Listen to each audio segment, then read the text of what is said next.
డబ్బు, అనారోగ్యం, ఉద్యోగం, వ్యాపారం, అప్పులతో బాధపడుతున్నారా? మీకోసమే లాంచ్ యువర్ ఫ్యూచర్ ప్రోగ్రామ్. నమస్తే రమ్ గారు. నమస్తే జయ. రమ్ గారు, ఒక్కొక్కరు ఆలోచన విధానం ఎలా ఉంటుందంటే ప్రతి దాంట్లోనూ నెగిటివిటీ చూస్తారు. ఓకే, కీడించి మేలంచాలి, తప్పులేదు. కానీ ప్రతిదీ కీడులోనే చూస్తూ ఉంటే, ప్రతిదాన్ని మనం కామెంట్ చేసుకుంటూ పోతూ ఉంటే పాజిటివ్నెస్ ఎలా వస్తుంది? దాంట్లో మంచి ఎప్పుడు చూడగలుగుతాం? అది ఒకవేళ మంచి అయినా కూడా నీకు అక్కడ చెడే కనిపిస్తూ ఉంటుంది, అటువైపే వెళ్ళాం కదా.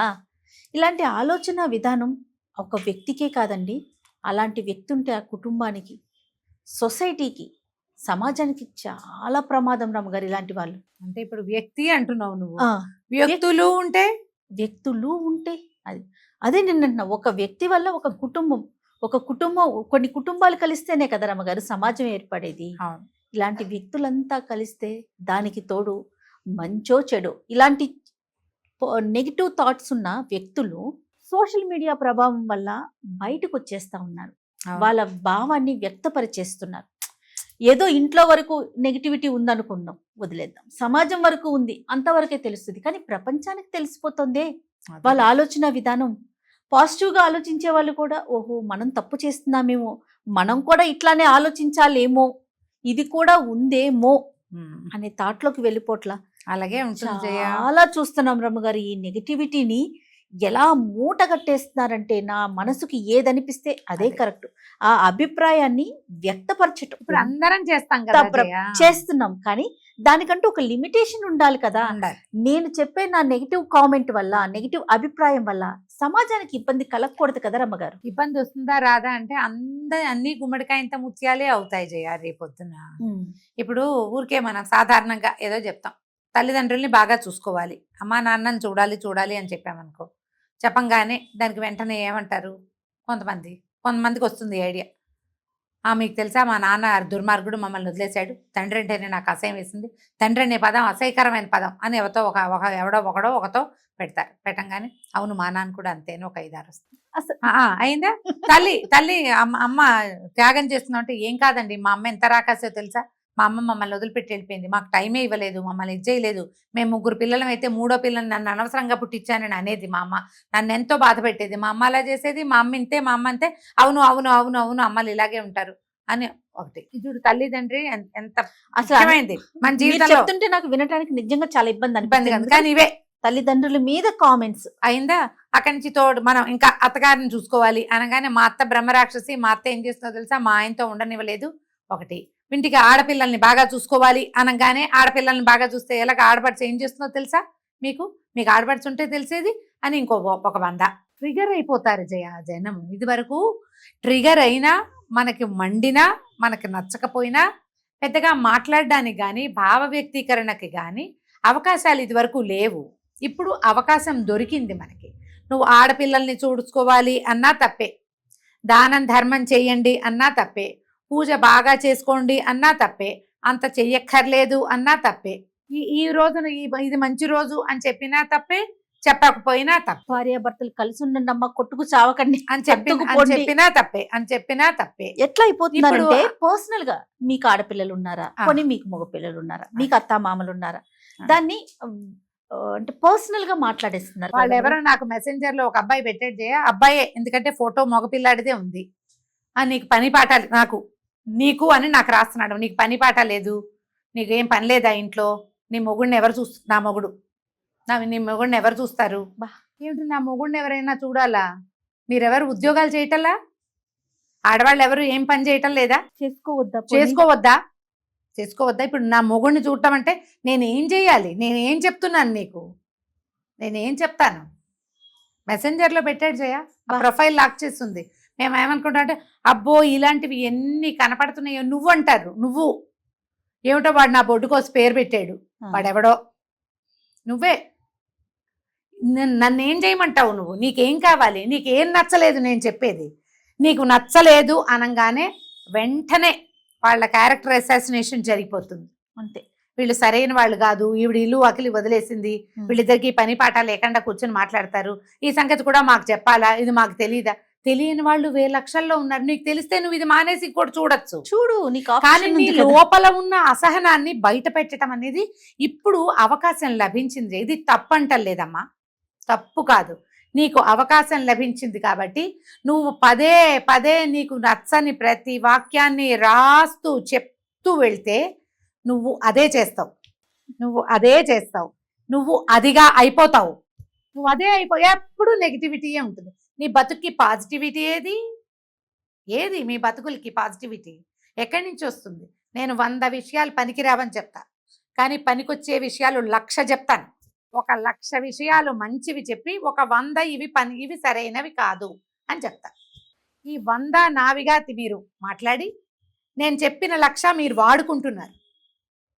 నీకు అర్థమవుతుందా? సోషల్ మీడియాలో ఇప్పుడు నేను కథలు చెప్తా, కబుర్లు చెప్తా, మంచి విషయాలు చెప్తా, వంటలు చెప్తా, పిల్లల పెంపకం, పెద్దవాళ్ళని చూసుకోవడం, చిన్న పొన్న ఆరోగ్య చిట్కాలు, కొన్ని మంచి విషయాలు, ఆధ్యాత్మికమైన విషయాలు, భగవదారాధన, భగవంతుని దగ్గర చేరటానికి ఏ మార్గం అవలంబించవచ్చు, సులువైన మార్గం నేను నా అనుభవంతో నేను నీకు చెప్తా.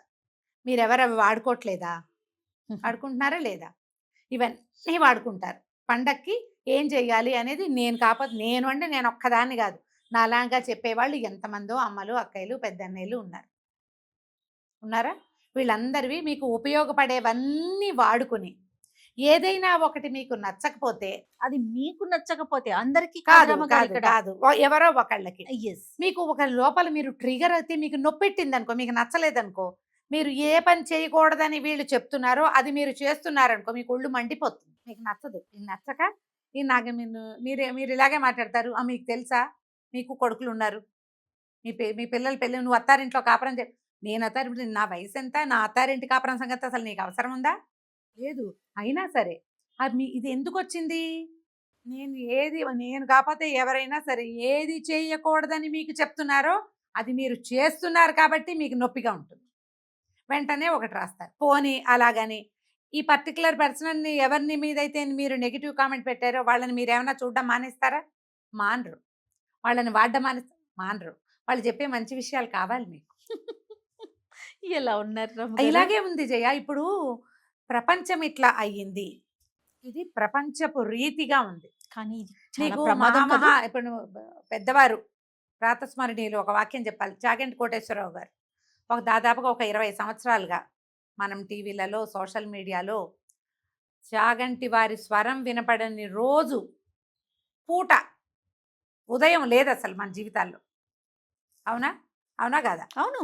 ఎంత అద్భుతంగా అరటిపండు పోల్చి చేతిలో పెట్టినట్టు మీకు రామాయణ, భారత, భాగవతాలని, ఎన్నో కథలని, ఎన్నో విషయాలని మంచి భాషతోటి, ఎక్కడా ఒక ఇంగ్లీష్ పదం లేదు, ఒక పరుషమైన పదజాలం లేదు, దురుసు మాట లేదు, లేకుండానే వారు సొంతంగా ఎలా ఉంటారో వారు మనకు తెలీదు, మనం సోషల్ మీడియాలోనే చూస్తాం కదా.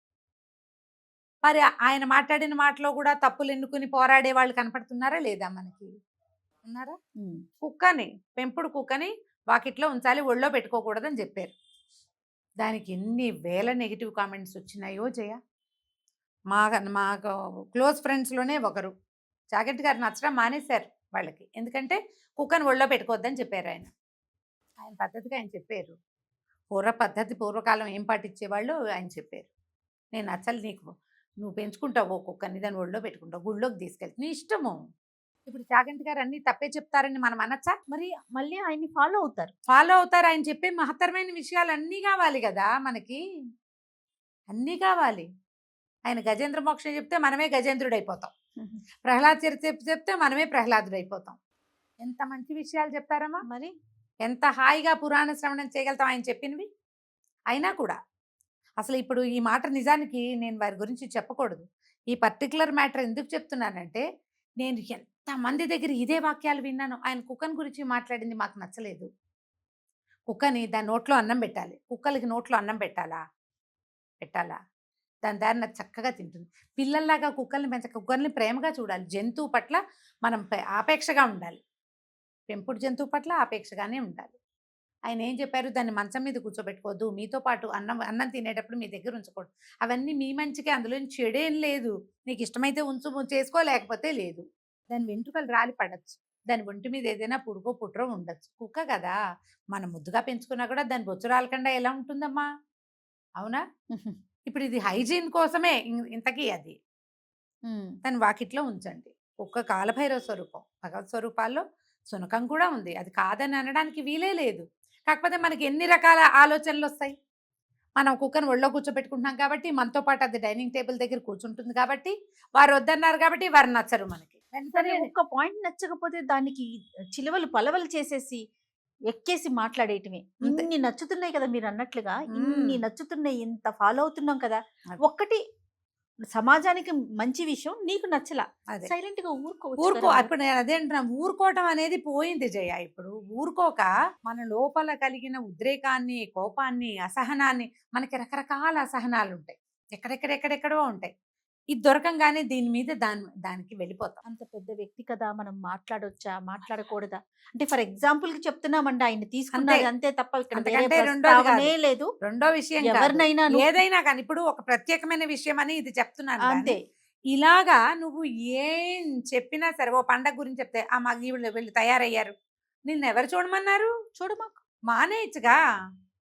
వీళ్ళు తయారయ్యారంట, ఇది ఒక పాయింట్ వస్తూ ఉంటుంది. నేనేమనుకుంటానంటే సరే, ఒక్కొక్కళ్ళకి ఒక్కో రకం ఉంటుంది. నీకు వద్దు, పోనీ మాని. కావాల్సిన వాళ్ళు చాలా మంది ఉంటారు రమ్మగారు. ఉన్నారు కదా, నీకు నేను కావాల్సిన వాళ్ళు, లేదా ఎవరో ఒకళ్ళు చెప్పాలి అనుకునే వాళ్ళు బోల్డ్ అంత మంది ఉంటారు. దాని మీద పోనీ నేను అదే అనుకుంటా, ఈ మాట్లాడే వాళ్ళల్లో ఎవరు చూడని వాళ్ళు ఎవరు ఉండరు, అందరూ చూస్తారు.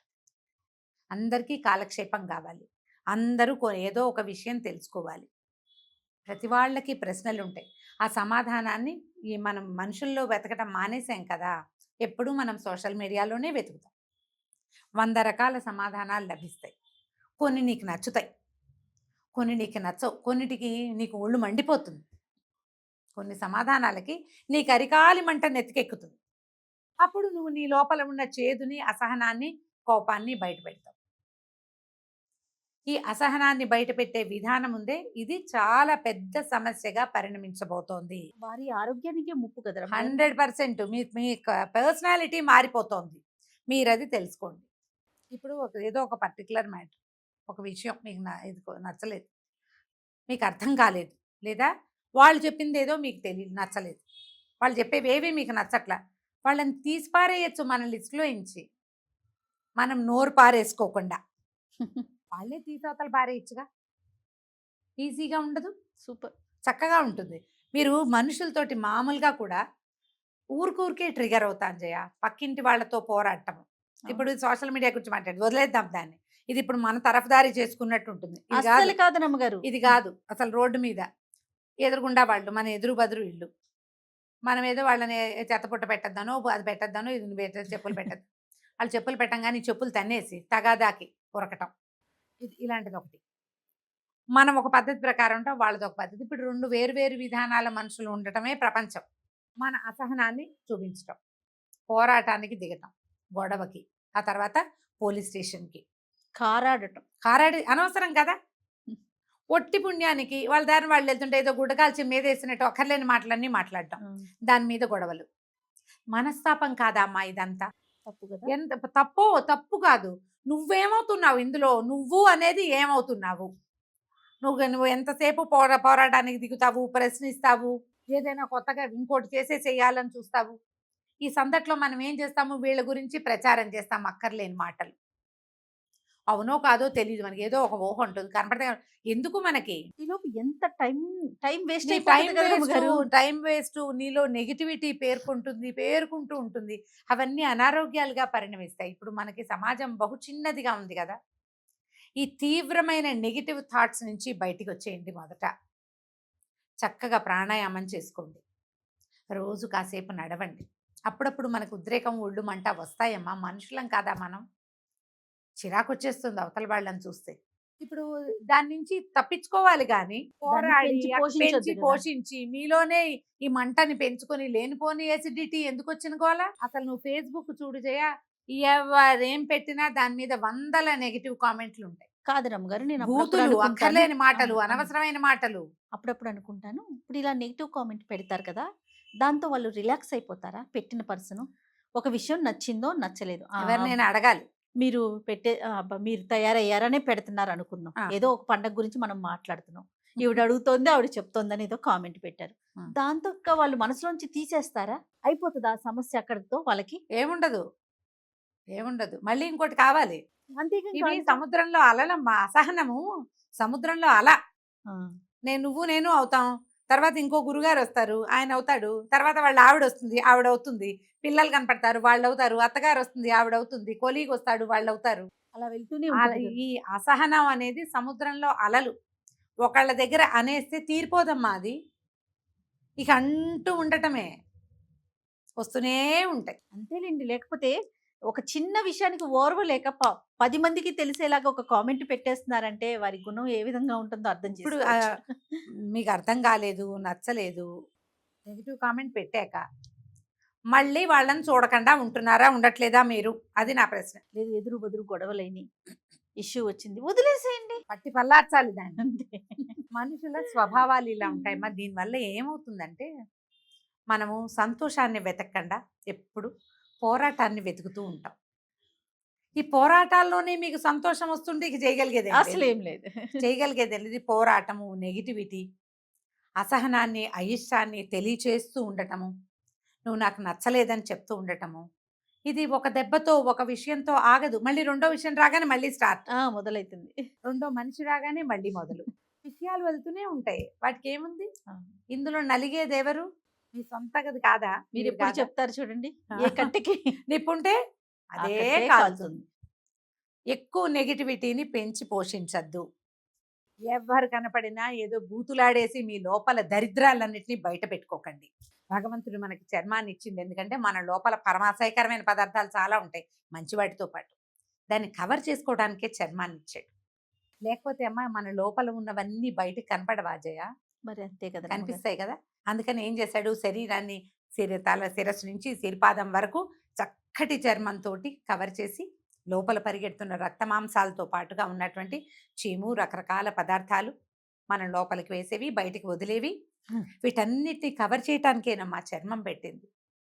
వాటిని ఆ లోపల ఉన్న వాటిని సంస్కారం అనే ముసుగుతోటి అట్టపెట్టాలి. లోపల సంస్కారం కావాలి. అది ఉంటే మనం ఈ నెగిటివిటీలో వస్తాయి, ఉద్రేకం వస్తుంది. నచ్చకపోతే విడిచిపెట్టడం తెలుసుకోండి. వదిలిపెట్టేసేయండి.